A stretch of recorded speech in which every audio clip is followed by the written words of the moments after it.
ശബരിമല സ്വർണ്ണക്കൊള്ളയിൽ നിലവിലെ പ്രതികളെ കൂടാതെ മറ്റാർക്കെങ്കിലും പങ്കുണ്ടോ എന്ന് പരിശോധിക്കണമെന്ന് ഹൈക്കോടതി പറഞ്ഞിരിക്കുന്നു. ഒപ്പം തന്നെ ഇതിൽ വലിയ കവർച്ചയാണ്, കൂട്ടക്കൊള്ളയാണ് നടന്നിട്ടുള്ളത് എന്ന് പറയുന്നു. പത്മകുമാറിന് ജാമ്യം നൽകിയാൽ അന്വേഷണത്തിൽ ഇടപെടും, നഷ്ടപ്പെട്ട സ്വർണത്തിന്റെ വീണ്ടെടുക്കലിനെ അത് ബാധിക്കും തുടങ്ങിയ ഗുരുതരമായ നിരീക്ഷണങ്ങൾ കൂടി കോടതി നടത്തിയിട്ടുണ്ട്. മുരാരി ബാബുവിന്റെയും പത്മകുമാറിന്റെയും ഗോവർദ്ധന്റെയും ജാമ്യാപേക്ഷ തള്ളിയിരിക്കുന്നു.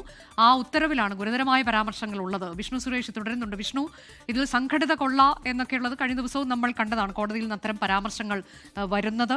ഇപ്പോൾ ഇവിടെയും അത് ആവർത്തിക്കപ്പെടുകയാണ്. SIT കണ്ടെത്തിയ രേഖകളിൽ നിന്ന് കൂട്ടക്കൊള്ള എന്നുള്ളത് പ്രഥമ ദൃഷ്ട്യാ തന്നെ വ്യക്തമാണ് എന്ന് പറയുന്നു.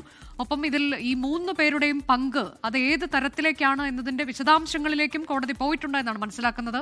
ഈ വീണ്ടെടുക്കലിനെയൊക്കെ ബാധിക്കും പത്മകുമാറിന് ജാമ്യം നൽകിയാൽ എന്നതുൾപ്പെടെ ഗുരുതരമായ നിരീക്ഷണങ്ങളാണല്ലോ വിഷ്ണു.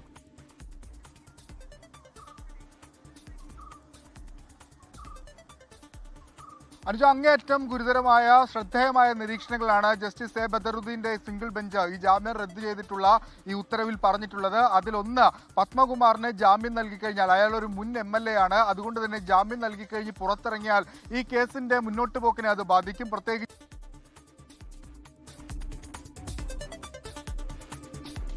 ഗോവർദ്ധന്റെയും പത്മകുമാറിന്റെയും ഒപ്പം തന്നെ മുരാരി ബാബുവിന്റെയും ജാമ്യാപേക്ഷ ഇന്ന് ഹൈക്കോടതി തള്ളിയിരിക്കുകയാണ്. ജസ്റ്റിസ് ബദറുദ്ദീന്റെ ബെഞ്ചാണ് ജാമ്യം അപേക്ഷ തള്ളിയത്. അവർക്ക് ജാമ്യം നൽകിയാൽ അത് കേസിന്റെ മുന്നോട്ട് പോക്കിനെ തന്നെ ബാധിക്കുന്നതാണ് എന്നുള്ളതാണ്. ഇതിൽ തങ്ങൾ ഭരണപരമായ കാര്യങ്ങൾ ചെയ്യുക മാത്രമാണ് ചെയ്തിട്ടുള്ളത് എന്നുള്ളതായിരുന്നു ഏറ്റവും പ്രധാനമായി പത്മകുമാറും മുരാരി ബാബുവും കോടതിയിൽ ഉന്നയിച്ചത്. ഗോവർദ്ധനാകട്ടെ താൻ ശബരിമലയിലേക്ക് സാധാരണ ചെയ്യുന്നത് പോലെ ധാരാളം കാര്യങ്ങൾ ചെയ്തിട്ടുണ്ട്, അങ്ങോട്ടേക്ക് സ്പോൺസർ ചെയ്യുകയാണ് ചെയ്തത്, കോടിക്കണക്കിന് രൂപ നൽകിയിട്ടുണ്ട് എന്നൊക്കെ പറയുന്ന ഒരു ഭക്തനാണ് എന്നൊക്കെയാണ് അദ്ദേഹത്തിന്റെ വാദം. ഏതായാലും അതെല്ലാം തള്ളിക്കൊണ്ടാണ് ഇവരുടെയൊക്കെ പങ്ക് വളരെ വലുതാണ്, കൂടുതൽ പേരുണ്ടോ എന്നത് അന്വേഷിക്കണമെന്ന് കോടതി വ്യക്തമാക്കിയത്.